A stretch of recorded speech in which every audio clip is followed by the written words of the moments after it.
So here we are with homework 5, question number 2. Kind of the classic example here. This is definitely a good one to practice getting ready for the midterm. We have these 3 wires and we have our right triangle. So what we're looking for is the net magnetic field. And we're going to solve this through someone's unmuted, by the way. I don't want it to mess up the here, I'll do it. Oh, okay. And we have these 3 wires, and we need to find the net magnetic field at that position P. So we're going to be using right-hand rule number 2 here. So what's my rule with that? I basically like to draw the shortest distance between the wire and our point of interest. So that's going to be between, I think there's a way to, there we go. That's going to be a straight line, right, between wire 1 and P. And then we do our right-hand rule. So because our wire is going out of the page, our thumb is going, like up, and our fingers curl. And we can see that our fingers curl kind of upward. So what I do then is I put my, like my thumb right here is going straight down at that point P, and I see my fingers are curling, pointing up, pointing this way. And by definition of this vector here, it's going to always be perpendicular to the shortest distance between the wire and our point of interest. So what's that? It's going to be the straight line between them. Always perpendicular, meaning it's going to have a 90-degree angle coming off of this guy. So I'll call that B1. Do the same thing with B2, except now our thumb's going, into the page here, and our fingers are curling downwards. We draw the shortest distance between them. That's that straight line. We line up our hand there and we see perpendicular. So it's pointing straight downwards. I'll call that B2. And then again, same idea with this I3. Draw that line there. Sorry, it should be right there. Perfect. Curl our fingers and we'll see it's perpendicular and pointing this way. And I'll call that B3. Okay. And we're just going to have to do some angle work here. We'll see that this angle, theta right here, is the same thing as this angle right here. So then we know enough to be able to break B1 into its components, right? So I'll call this B1 sine theta, and this is B1 cosine theta. All right, and now I can draw my coordinate system. I'm going to go ahead and draw it. Oh, sorry. I'm going to draw it like this way, just because I know that I'm going to have all my x components are pointing this way. So instead of dealing with negatives, I'm just going to assign this as the positive direction. It's a little bit cleaner that way. And the only other thing you'll need to calculate is this distance r right here, because we're given, everything. We're given this distance right here and this one going vertical. Okay, so let's solve for this. Just look real quick. I'll call this R3, call this R1, and this R2. And I'm just going to do a no number solve just so I don't spend a lot of time, plugging everything in. But we should know how to solve for these net, forces and fields here.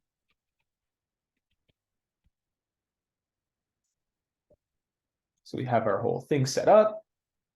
We first solve for the x components. So B net x. What's acting in the x direction? Well, we have 2. We have B3 plus that B1 sine theta. And what's the equation here? That's that mu naught, the current there, I3, divided by 2 pi, the distance between them, R3, plus mu naught I1, divided by 2 pi. What's the difference? The distance between them is R1 sine theta. Okay, factor out what you can. That's going to be that mu naught over 2 pi. Pi's are going to cancel out because of what that mu naught is equal to. R3 plus I1 over R1 sine theta. Okay, so you're going to solve for B net. It's going to come out to be something I'll let you solve for. And then for B net y, we do the same thing. So we look at our drawing here. We have something in the positive direction. We have a B1 sine theta in the positive direction. And we also have B2 pointing against what we defined as positive. So I'll call that minus B2. You know the setup now.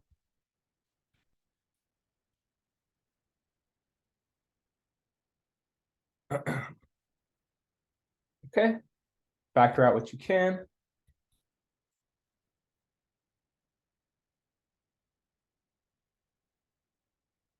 Okay, and you're going to solve for whatever that b net y is equal to. I'll give you a hint. That b net y comes out to be a negative value. So just make sure when you draw your final expression, b net x comes out as a positive. So we'll say that's b net x. It points in the same direction that we defined as positive. And then b net y, like I said, is negative. So it's going to be pointing downward. And then you solve for b net, which is that portion that's in blue here. The only thing is when you solve for your angle alpha, theta prime, whatever, make sure you just call it like with respect to the positive x-axis. So you would say like some degree below the positive x-axis. Okay, and then b net is in units. I'll say x, it's in units t. So make sure you just use the right units. Okay, pause the recording. Hang on, Sammy, I think it's still backwards. All right, thanks. I just got it pointed out that I had these backwards. So for the x component, it's cosine like I wrote here, and for the y, it's sine. So for Q3 here, we have the situation where we have an electron that's going in a circle here. So what does that mean? It's moving like this. Is there a diagram for this one? Let's see. Oh, no. Okay, so no diagram. So that means you would have to kind of think this one through. So we have this little charge here. Let's call it Q, and it's an electron. And it's moving in a circle. We know there's a radius. Let's call it R. Okay. And by definition, for this guy to be moving in a circle, that means it needs to have a force that's pushing inwards. Otherwise, without this force, it would just continue along this way. So that means outside of the zone, there needs to be a field going outwards. So that B field's going outwards. And if you do your right-hand rule, number 1, you'll see that. And the first thing we're asked is to solve for V, the velocity. So we're looking for V, okay? So whenever we're moving in a circle, we have, tangential acceleration along a vertical axis, and towards it, there's going to be, well, let me write it like this. So the force that's acting in a centripetal way is equal to the mass times that centripetal acceleration, right? And in this current state, we have no value that is the velocity. So we need to find a way to put velocity into this. And if you remember from last semester, that AC is equal to V squared over R. Okay, so now we can do a substitution. V squared over R. And what's the force acting here? Well, that's a small charge moving within a field. So that's that QV cross B equation. And at this point, we'll see that these V's cancel out, and we need to isolate V to one side. You get V to one side, and you'll see that it's equal to Q, V, R, and then divided by the mass, okay? And that B is going to be equal to the, the exit, B exit. Okay, and then in part B, we're going to determine the magnetic field produced by the charged particle at the center of the circle. So it's going to be the inside one, so it's going to be going into the page there. And to calculate that, one second, PM. What does the subscript? Oh, it's the magnetic force. And here we have to use an equation that I went over on the worksheet. And let me write it down for you, but I don't want to get it wrong, so I have to reopen it. Sorry.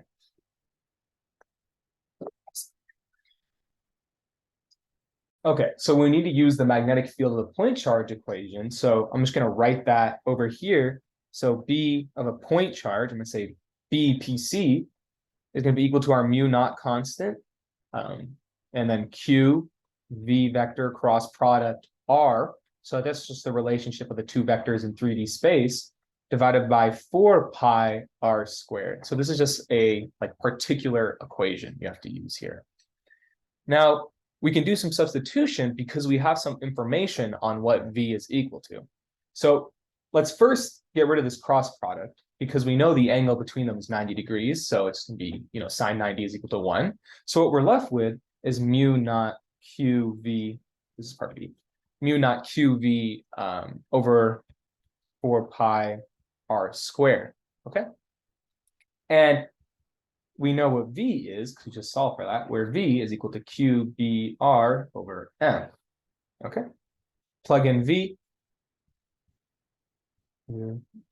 QBR 4 pi r squared M, okay?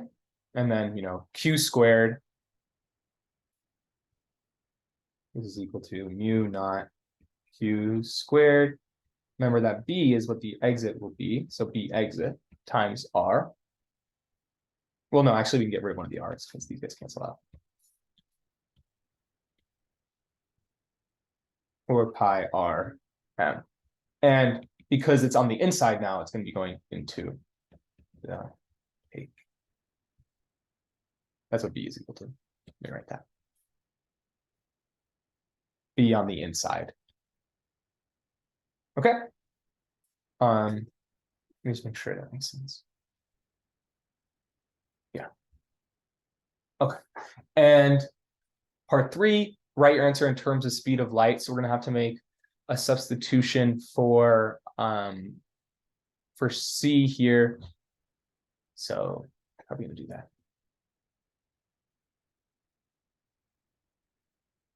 Man, this is a weird kind of question here.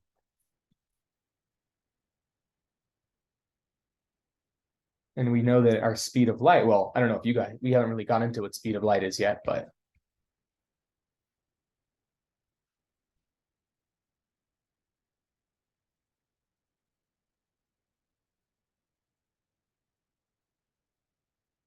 so you have to get mu naught to one side so you can get it in terms of speed of light. So we can rearrange this equation as mu naught is equal to 1 over epsilon naught c squared.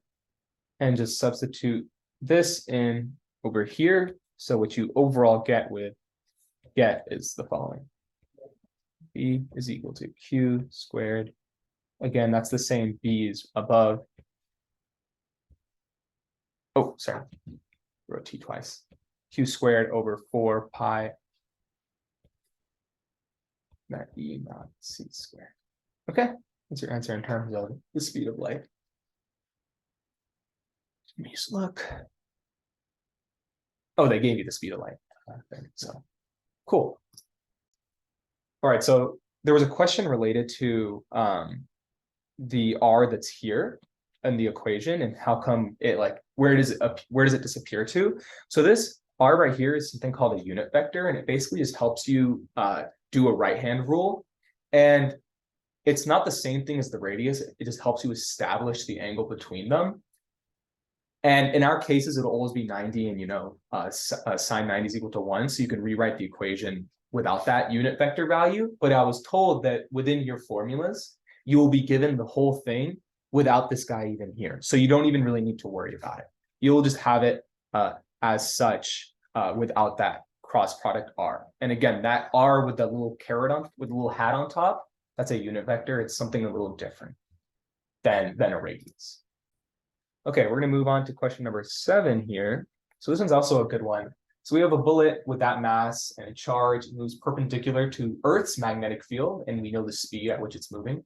And we want to determine how much the path of the bullet is altered after it's traveled a certain amount of distance, right? So because we're given so many of these terms, like so much of this equation, where it's a before and after scenario, you should be thinking to use kinematics to solve. Okay, so I think the best way to draw this one is to do like a top-down view, right? So your field is going to be going into the page. So if you imagine your bullet along the trajectory, it's going to be like this. And let's call this our bullet right here. This is our bullet right here.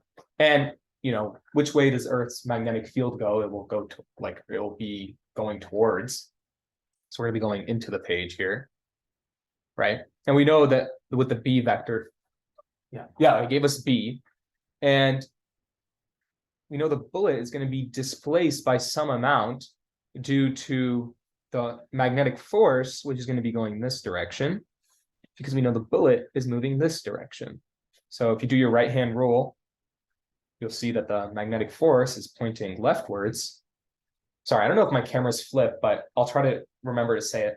So you do your right-hand rule, you'll be going towards the left side of the page, and we're going to be able to establish a trajectory here. So we'll call this Y, we'll call this X, and we'll set up our normal coordinate system that I'll call this direction positive, just because I know it's going to have some movement in that direction.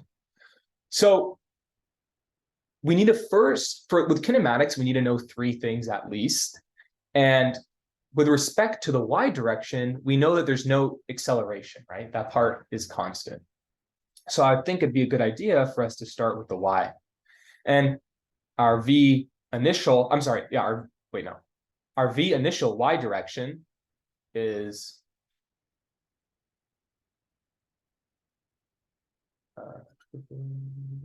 180, yeah, 180 meters per second.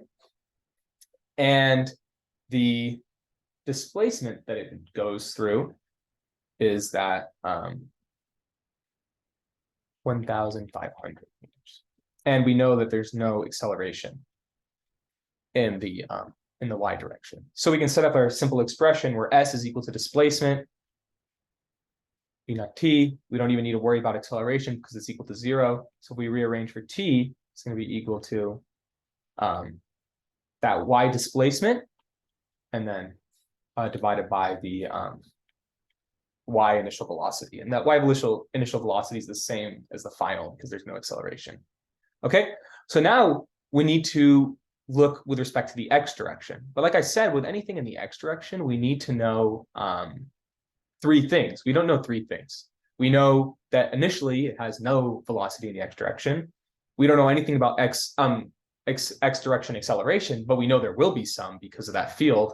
And we know time now because we have this expression. So kind of before we solve for all that business, we need to first arrange an F in the X direction equals MA, where that A is for the acceleration in the X direction. So what are all the forces acting here? Well, we only have FB. What is FB? Single charge impacted by a magnetic field there. So it's that QVB, sine theta, but we already know that it's going to be 90 degrees. So then the mass times that AX, we now have enough to know that QVB over M. And I'm just going to say it where V is equal to V naught Y, right? Let's just be clear. And now if we set up our equation the same way, we can solve for the X displacement through the following. So we know that initially it's not moving in the X direction. And then due to the field, it will eventually move in that X direction, right? It's like going up and then getting moved. And we know the acceleration now, and we know the time because we solved for that previously. So we can solve for that displacement in the X direction as equal to the initial times the time plus the 1/2 acceleration in the X times time squared. We talked about why this is equal to 0. So what we're left with is the displacement in the X direction is equal to 1/2 AXT squared. And now it's just plug in everything that we have from before. So that will be this guy right here. We'll move over here. And T will move down here.